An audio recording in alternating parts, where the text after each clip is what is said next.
Hey, it's Brady and Adam Sadler. Hey guys. We are the designers of Street Masters, and we're here to talk a little bit about the game. Just little overviews, nothing too in-depth. First off, I think we'll talk about the fighters, what the players are going to be playing as. In the game, a fighter is represented by their cool miniature. But, for example, this is Kyo Ryu. He's one of the fighters. You'll have a fighter card to match your miniature, and you'll have a deck of fighter cards. Fighter cards have tactics, events, or abilities, and attacks in the game, and every fighter deck is different. All the fighters play differently. Kyoryu focuses on power, and power is a concept in the game. You'll see the fighter card is double-sided. This is the charging side, the basic side right here. If you ever hit your threshold of power, you'll flip to your powerful side, and you'll have like a super powered ability. So on the fighter card, you'll see you have your health, your power threshold, which you need to power up. It's called your charging value. And this is the icon associated with the attack on the card. So his basic attack is a punch. There's 3 different types of attacks in the game. There are punches, grapples, and kicks. And these right here, you'll see them on the enemy dice, because when an enemy attacks, they just do random damage. You never know what they're going to hit you with. So to be prepared for that, you usually want those. These are defense tokens, so these are used by both sides in the game. The players use them, the enemies use them as well. And like Adam was saying, there's types of damage, and these are ways to block different types of damage. So it is also the most basic way to get power in the game. Yeah. If you successfully block, if I get hit with 2 punch damage and I happen to have 2 punch defense tokens, I'll discard those, and for each one I discard I get power because I successfully blocked and my fighter is getting momentum. Yeah, thematically it's like turning the tides, hitting the right defenses. So the cool concept though is because enemies attack randomly. I think you talked about the enemy dice a little bit because they have these icons on the enemy dice. You'll see on these enemy cards, this little value right here is how many dice they roll when they attack you. So they'll throw their attacks randomly. So you have to be prepared because if you have no defense tokens and an enemy rolls 4 dice, they're gonna hit you for 4 damage because you can't block anything. You don't have to roll even. You just say I take the damage. So if you have a good variety of defense tokens, then you have more chances of blocking whatever attacks come your way. It's just a good way to kind of simulate that chaos of battle. And the other dice in the game are the hero attack dice. And so if I attack somebody, you'll see on this card I'm rolling 2 dice for this attack. I would roll those, and for each burst symbol I roll, it's a hit. But if I roll a shield, then I actually get a defense token of that attack type. So if I'm trying to punch an enemy and I roll a shield, I get a punch defense token, so I'm ready for his counter attack. Exploding dice. Oh yeah, that's the best thing is, you get that symbol, that's a success, that's a crit right there. It's a success, and you get to roll another die, so you can keep chaining successes if you get lucky. Exploding dice. So that's kind of the overview of how the fighter cards work, the individual fighter character cards, but there's also a deck each fighter has. Yeah, on the fighter's turn, you start with the hand of cards, and on your fighter turn, you can move your fighter, you can play 1 card, and you can resolve 1 action. You can do that in any order you want. Usually, every fighter will have a basic action on their fighter card, but some of their cards, like their tactics and stuff that you play out, might have additional actions, more options you can do throughout as the game goes on.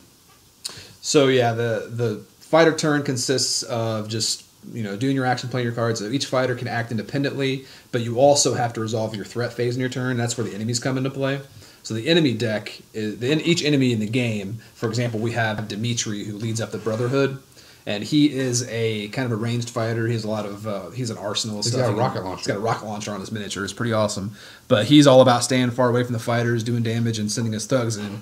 And he has 3 different types. Almost all enemies in the game have 3 types of minions in the deck.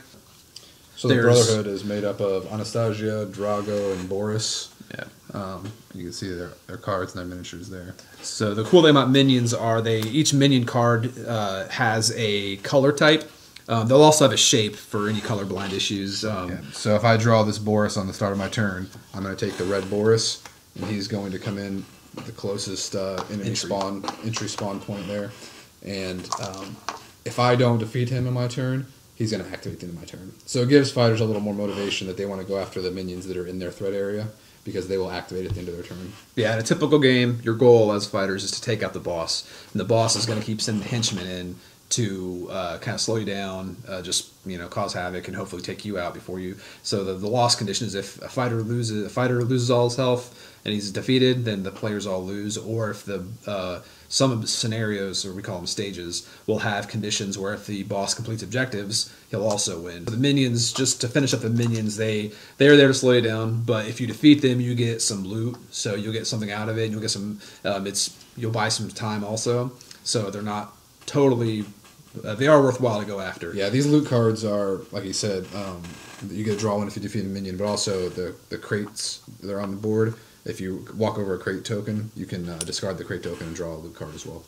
Handy little items. So the other concept in Street Masters is the stages. So there's two modes of play in Street Masters. There's arcade mode and story mode. We'll get into story mode later. We'll probably touch on more on that in the Kickstarter campaign. But either mode uses the same components. You have an enemy deck, a stage deck, and your fighter decks. So you mix and match these in different ways to create your game experience. So let's say we're playing arcade mode. We chose Dimitri to fight. We chose our fighters, and now we chose a stage. This stage is the Gone Ballistic stage, and each stage has a tile that's unique to it and a deck of cards, and the cards will interact with the tile in different ways. You'll see there's unique icons on the board, and there might be terrain. Almost all tiles will have the fighter start spaces, the boss start spaces, spaces where crates go, and objectives will usually go. Objectives, yeah. And also enemy entry points where the minions will pour in. But this is just an example of one of the stage boards. Yeah, so the way stages work is there'll be a stage setup and reference card. So the setup will tell you just what to do at the start of the game, and you flip it over, and this goes into play in the stage play area, and it has one or more effects that'll just kind of govern how the game goes. For example, in this one, when the game starts, you're going to bring into play a number of weapon objectives equal to the number of players in the game, and those spawn as objective tokens. And objective tokens have inactive and active sides, and they also have a shape indicator. Like for example, this is the star, and this card matches the circle. So we find the circle. If this comes into play, this card goes into the stage play area, and the circle spawns with the inactive side face up on the appropriate icon. And what that means when it's inactive, it means somebody can go activate it. In this case, somebody can go pick up the weapons, and this scenario will kind of activate the boss to go toward those, because if the boss collects 3 of them, he wins. But the fighters can also pick them up because they can do extra damage. So it's also a trade-off, because if anyone takes damage and they can't discard a defense token to hold onto the weapon, they drop it. So there's a lot of, it's like hot potato in this one. But you have to actually, keep an eye on the boss, because he might not be messing with you, but he'll be going to do objectives. So you got to stay on him while also fighting off the minions. It's a nice chaotic experience. And also keep in mind that every stage has the objectives to represent different things. They could be hostages, or they could be machinery that you need, computers you need to interact with, all kinds of different things. Yeah, there could be opposing fighters that want their own glory, and there's tons of different things we've done in this stages, and we're excited to show those off. I think we're aiming to have at least 11 to 12 stages in the core set, so there's gonna be a lot of variety. And that's kind of just those are just the general concepts in the game. I think we covered all the main points. So looking forward to showing you more, but hopefully you hop on board and we get this thing funded. Thanks, guys. Thanks.